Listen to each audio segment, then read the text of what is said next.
안녕하십니까. 저는 서강대학교 화학생명공학과의 장영학입니다. 이렇게 이른 아침부터 이 자리에 참석해주신 여러분께 다시 한번 깊은 감사 말씀드리겠습니다. 그럼 발표를 시작하겠습니다.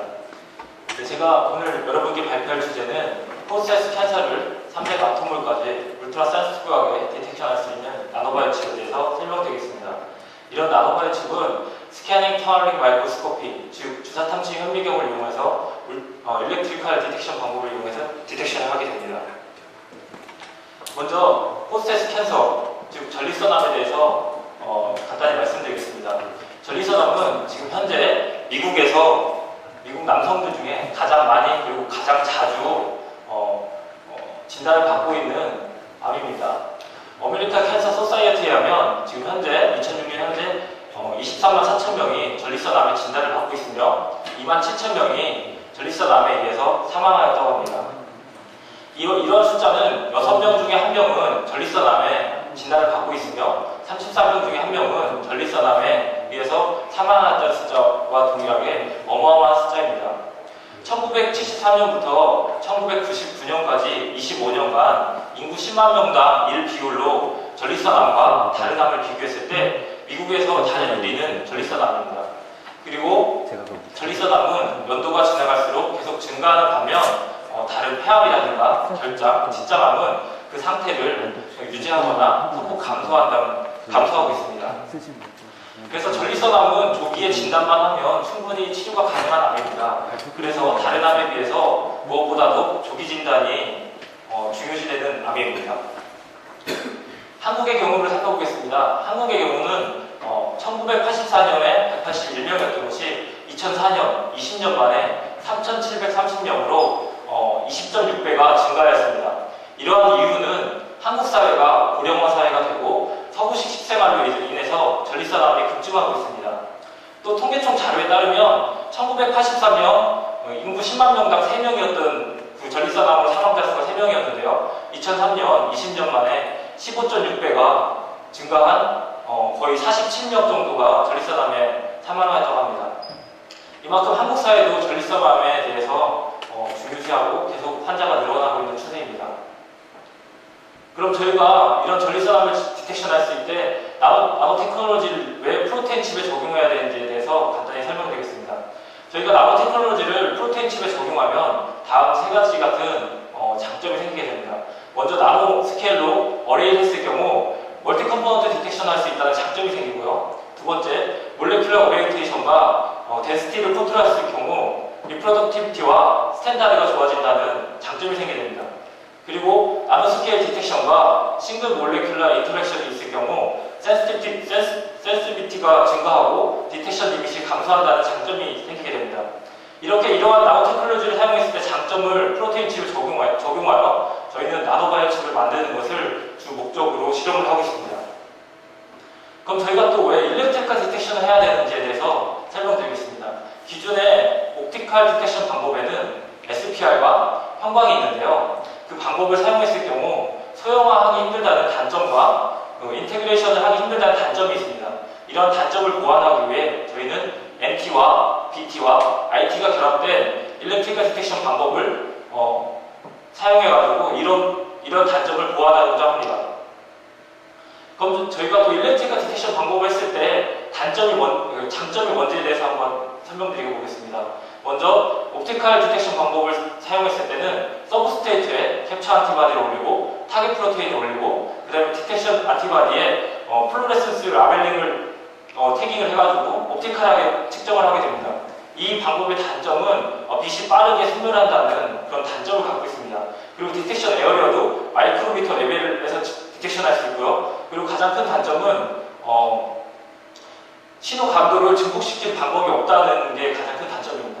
하지만 저희가 사용하는 일렉트리컬 디텍션 방법은 먼저 서브스트레이트에 캡처 안티바디를 올리고 타겟 프로테인을 올리고 그 다음에 디텍션 안티바디에 골드나노 파티클이 결합된 복합체를 올리면 일렉트리컬 시그널을 골드나노 파티클에 의해서 일렉트리컬 시그널을 디텍션할 수 있다는 장점이 있습니다. 그리고 디텍션 에어리어도 나노미터 레벨에서 측정할 수 있다는 장점이 있고요. 실버 인핸스먼트 등을 이용해서 시그널을 증폭할 수 있다는 장점이 있습니다. 그래서 저희는 일렉트리컬 일렉트리컬 디텍션 방법에 의해서 측정을 하고 있습니다. 그럼 또 저희가 왜 울트라 센시티브하게 PSA를 디텍션해야 되는지에 대해서 설명드리겠습니다. 즉 PSA, 프로스테이트 스페시픽 안티젠인데요. 이것은 전립선암과 유방암의 중한 암 마커 물질입니다. 이제 유방암의 환자의 실험에는 이 PSA가 함유하고 있는데요. 그 양이 매우 소량이기 때문에 저희가 유방암을 진단하기 위해서는 울트라 센시티브한 디텍션이 필요합니다. 그래서 저희는 울트라 센시티브한 디텍션과 일렉트리컬 디텍션을 모두 합쳐서 유방암과 전립선암을 조기에 진단하는 센서를 개발하는 것이 저희 주 목적입니다. 그럼 세 개 그룹들이 이런 PSA를 어떤 방식으로 디텍션하고 있는지에 대해서 한번 말씀드려보겠습니다. 멀킹 그룹에서는 나노 파티클을 기본으로 한 바이오 바코드 방법을 이용하고 있는데요. 이 그룹의 특징은 울트라 센시티브하게 디텍션할 수 있다는 특징을 갖고 있고요. 디텍션 리밋은 30아톰물까지 측정할 수 있다는 특징을 갖고 있습니다. 다른 리버 그룹에서 보면은 실리콘 나노 와이어를 이용해서 센서를 하고 있습니다. 이렇게 실리콘 와이어 1, 2, 3을 멀티적으로 멀티플렉스로 일렉트리컬 디텍션하고 있고요. 그리고 이 그룹의 특징은 레벨 프리와 리얼타임으로 디텍션할 수 있다는 특징을 갖고 있습니다. 이 그룹의 디텍션 리밋은 50 헵토그램/ml까지 측정할 수 있다는 장점을 갖고 있습니다. 그럼 저희 그룹에서 하고 있는, 저희 실험실에서 하고 있는 일렉트리컬 디텍션 방법에 대해서 설명드리겠습니다. 저희는 스캐닝 터널링 마이크로스코피, 즉 주사 탐침 현미경을 이용해서 칩 베이스 방식으로 300아톰까지 측정을 할 수 있습니다. 저희 기본적인 원리를 설명드리면 서브스트레이트에 골드 나노 파티클이 이렇게 분산됐을 때 STM-TB 이 파티클을 스캔하고 지나갈 때 토포그래피와 커런트 피크가 이 변화량을 측정을 해서 골드 나노 파티클의 양을 정량적으로 분석할 수 있다는 이런 원리로 저희는 일렉트리컬 디텍션 방법을 STM을 이용해서 하고 있습니다. 그럼 저희가 사용하는 스캐닝 터널링 마이크로스코피, 즉 주사 탐침 현미경의 원리를 간단히 설명드리면요. 이 팁과 샘플 간에 양단 간의 전압차를 줘서 팁에 있는 전자가 에너지 장벽을 뚫고 샘플에 전류가 흐르게 되는데요. 이때 이 사이에 양자역학적 터널링 현상이 일어나게 됩니다. 이 양자역학적 터널링 현상을 이용해서 측정하는 것이 스캐닝 터널링 마이크로스코피의 가장 기본적인 원리입니다. 다음은 저희가 보통 골드 서페이스를 43나노 두께로 중착해서 사용하고 있는데요. 그 서페이스를 보통 일반 눈이나 현미경으로 봤을 때는 상당히 플랫하게 보입니다. 하지만 이런 스캐닝 터널링 마이크로스코피를 이용해서 표면을 분석한 나노 스케일로 분석을 하면 이런 크러스트들이 골드 크러스트들이 형성되어 있다는 걸 알 수 있었고요. 저희가 보시면 1마이크로부터 이 100나노까지 분석한 결과 한 50나노미터의 크기의 크러스트가 있다는 것을 STM으로 분석할 수 있었습니다. 그럼 저희가 사용한 머터리얼에 대해서 설명드리겠습니다. 저희가 사용한 머터리얼은 포스테이트 스페시픽 안티젠 모노클로날과 폴리클로날을 각각 바이오디자인과 예비캠에서 구매하였고요. 그리고 STM을 이용해서 정기적으로 디텍션을 하기 때문에 5나노미터의 골드 나노 파티클을 사용하였습니다.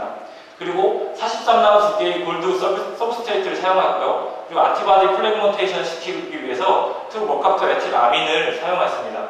그리고 블러킹 물질은 타제인을 사용하였고요. 그리고 프리티올 양을 측정하기 위해서 멜만 리젤트를 피어스에서 구매하여 사용하였습니다. 그럼 저희가 일렉트리컬 디텍션 방법을 어떻게 하는지에 대해서 간단한 모식도를 먼저 보여드리겠습니다. 먼저 저희가 사용하는 것은 18 옥탄 DTO를 사용했습니다. 한쪽 티올은 골드 서페이스에 붙이고요. 다른 한쪽 티올은 이렇게 골드 파티클을 붙였습니다. 그래서 골드 파티클의 농도에 따라서 STM으로 분석한 결과 파티클 농도에 따라서 STM으로 정량적으로 분석이 가능한지 먼저 실험을 해보았습니다. 먼저 커런트 이미지입니다. STM으로 분석한 결과 베어 골드부터 시작해서 골드 나노 파티클 농도가 0.002%부터 0.01%까지 분석한 결과 눈으로 볼 수 있어도 분석이 가능할 만큼 골드 나노 파티클 농도에 따라서 이 커런트 파티클에 의해서 STM-T는 커런트 피크가 그 양이 많다는 것을 눈으로도 분석할 수 있었고요. 그걸 저희는 파워 스펙트럼 분석법에 의해서 다시 분석을 하였습니다. 그 앞에 STM으로 해서 그 커런트 파일을 다시 분석한 것인데요. 그 파워 스펙트럼 분석법은 헤르츠의 분석입니다. 헤르츠안 분석 파워 스펙트럼 분석법에 대해서 말씀드리면 골드 파티클이 있고 그 다음 골드 파티클이 있을 때 이 거리가 가까울 때는 짧은 헤르츠가 나오고 이 거리가 좀 멀었을 때는 길은 헤르츠 쪽에서 파장대가 나와서 이것의 빈도를 인텐시티로 그린 것이 파워 스펙트럼 분석법입니다. 파워 스펙트럼 분석법으로 골드나 파티클 0.01%부터 0.002%까지 분석한 결과 그 농도에 따라서 이 추세선 곡선이 이렇게 농도에 따라서 인텐시티가 감소한다는 것을 확인하였고요. 이걸 그 농도에 따라서 그래프를 그려봤습니다. X축은 골드나 파티클 농도에 따라서 그렸고요. Y축은 파워 스펙트럼 기울기에 따라서 그린 결과 골드나 파티클 농도에 따라서 검량 곡선이 농도에 따라서 이렇게 투사적으로 감소한다는 것을 확인할 수 있었습니다. 그래서 저희는 이런 일렉트리컬 디텍션 방법을 포스트 캔서에 한번 적용해 보기로 해서 다음과 같은 실험을 했습니다.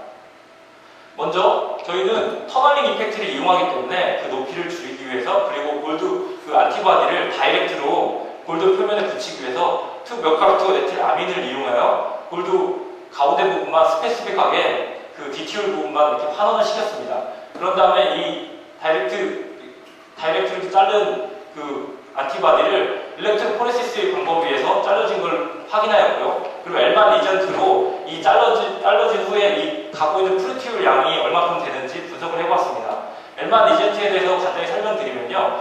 그 엘만 리전트는 이런 모양을 갖고 있습니다. 가운데 SS 본드를 갖고 있는데 그 프루티올을 만나게 되면 이 SS 본드가 프루티올과 결합되고 TMB라는 물질이 남게 됩니다. 이 TMB라는 물질은 노란색을 띠게 되고 이 TMB라는 물질의 농도가 짙을수록 프루티올 양이 많아진다는 상대적으로 측정하는 것입니다. 그래서 저희는 엘만 시험을 분석한 결과 이민노글로불린지 자르기 전에 엘만 시험을 분석한 결과 눈으로도 쉽게 그 노란색이 없어서 프루티올 양이 없다는 걸 확인할 수 있었고요. 그 잘라진 후에 그 엘만 시험을 분석한 결과 눈으로도 이렇게 쉽게 노란색의 빛에 의해서 프루티올 양이 잘라졌구나라는 것을 확인할 수 있었습니다. 이걸 더욱더 정량적으로 분석하기 위해서 저희는 412나노미터 파장대에서 UV 스펙트럼으로 분석하였습니다. 이뮤노글로불린지와 하프 안티바디를 비교한 결과 2.777 미리몰 정도의 농도가 된다는 것을 확인하였습니다. 그래서 저희는 이것을 모노클로 안티바디를 골드 서페이스에 이 프루티올을 이용해서 다이렉트를 붙였을 때 그 옵티마이제이션 농도를 알기 위해서 SPR 방법으로 분석을 하였습니다. 각각 하프 안티바디의 농도가 1 마이크로그램 퍼 밀리리터부터 100 마이크로그램 퍼 밀리리터까지 분석한 결과 세츄레이션 농도가 50 마이크로그램 퍼 밀리리터에서 세츄레이션 된다는 것을 확인하였습니다. 그래서 똑같이 폴리클로럴 안티바디도 저희는 골드나 파티클 콤플렉스를 만들기 위해 똑같이 폴리클로럴 안티바디 투몇카프테틸 아민을 위해서 환원을 시키고요. 그 프루티올을 이용해서 골드나 파티클에 이것을 붙였습니다. 그래서 골드나 파티클 복합체를 형성하였고요. 그걸 다시 UV 스펙트럼 분석법에 의해서 골드나 파티클 복합체를 분석해 보았습니다.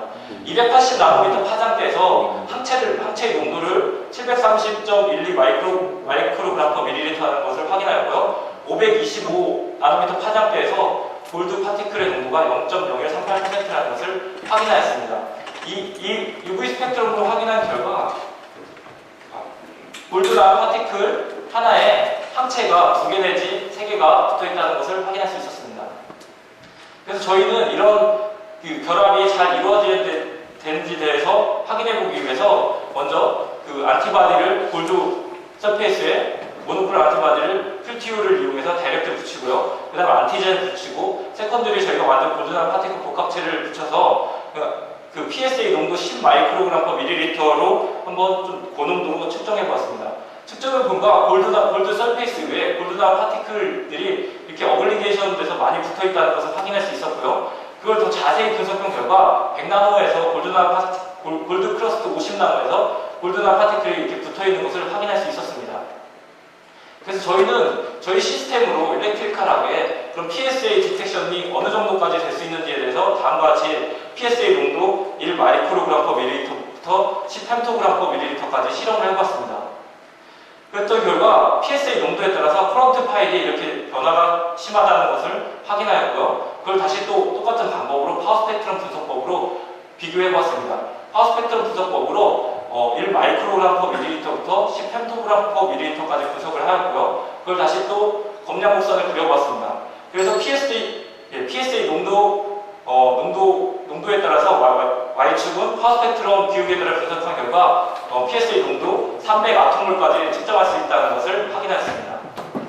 그래서 여태까지 저희가 이제 칩으로 가기 위해서는 일정량 패턴을 만들어야 됩니다. 그래서 저희는 기존에 사용했던 것은 실리콘 웨이퍼 위에 크롬을 2나노 정도의 어디전 레이어로 크롬 올리고 골드를 증착해서 이 부분에서 많은 부분을 스캔해서 그것을 이용해서 디텍션을 했는데요. 그래서 저희가 이제 패턴을 만들기 위해서 실리콘 웨이퍼에 똑같은 크롬 올리고 그 다음 은 올리고 마스크를 씌워서 골드 패턴을 만들었습니다. 이때 현미경으로 골드 패턴을 본 것이고요. 그걸 똑같은 방법으로 측정을 했습니다.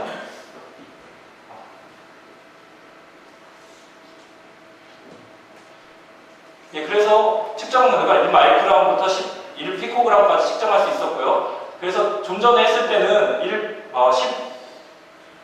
10펜토그램 밀리리터까지 측정을 할 수 있었는데 패턴을 만들었을 때는 왜 1피코그램 밀리리터까지 올라갔는지 한 100배 정도 농도가 올라갔는지에서 분석해본 결과 골드 파티클 모양과 그 크기가 러피니스 정도가 틀리다는 것을 확인할 수 있었습니다. 그래서 저희 실험실은 지금 패턴을 더 이제 플랫하게 만들기 위해서 RTP 공정 같은 것을 이용해서 표면을 개질하고 있고요. 지금 실험 중에 있습니다. 그래서 결론입니다. 저희는 스캐닝 터널링 마이크로스코피를 이용해서 캔서 마커를 울트라 센시티브하게 디텍션할 수 있는 시스템을 개발하였고요. 저희 이런 시스템을 이용해서 PSA 디텍션 리밋은 300아톰몰까지 측정할 수 있습니다. 이런 방법은 DNA, RNA 그리고 다른 프로테인을 측정할 수 있고요. 나중에는 이제 이걸 더 발전시켜서 싱글 칩에서 멀티적으로 디텍션할 수 있는 좋은 그 방법입니다.